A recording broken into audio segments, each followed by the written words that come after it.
Now, NIA raids are currently underway in multiple locations in Anantnag district. Now, the raids are linked to terror funding in the valley. 5 people have been detained as part of the raids. That's the latest news that we're getting to you right now. Joining me on the broadcast is my colleague Zeenat to give us more information on this. Zeenat, we're looking at NIA raids currently underway at multiple locations in Anantnag district. What we're given to understand right now that 5 people have been detained as part of the race. Now, this also comes in the backdrop of government employees, including 2 sons of Hizbul chief Salahuddin, being sacked for anti-India activities yesterday. Tell us more about the NIA raids and the larger issue.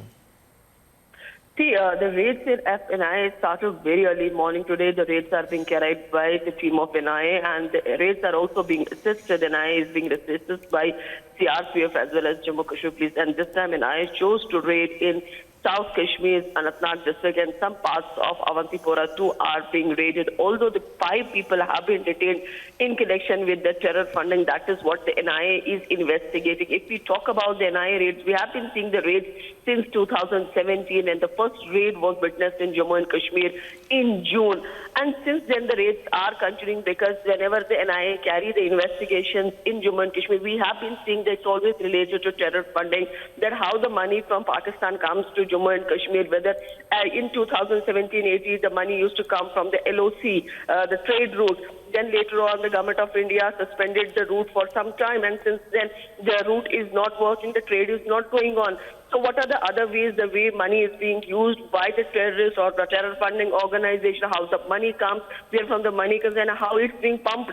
That is what the NIA has been investigating. If you see that most of the Hurriyat leaders from Hurriyat G and Hurriyat M and other Hurriyat parties, they are still languishing in the Tihar or the other jails. If you talk about the engineer Rashid, who was also a politician, but he also is still has been arrested later on by the NIA and is in Tihar jail because of his connections with the Jaish-e-Mohammed.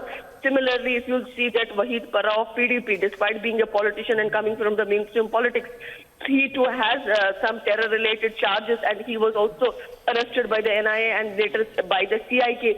And now you see again the raids are back in Valley, which again tells us that the chain of pumping money for the terror activities is still on in Jammu and Kashmir. All right, Zeenat, thank you for joining us this morning with that information. We continue tracking the latest developments on NIA raids.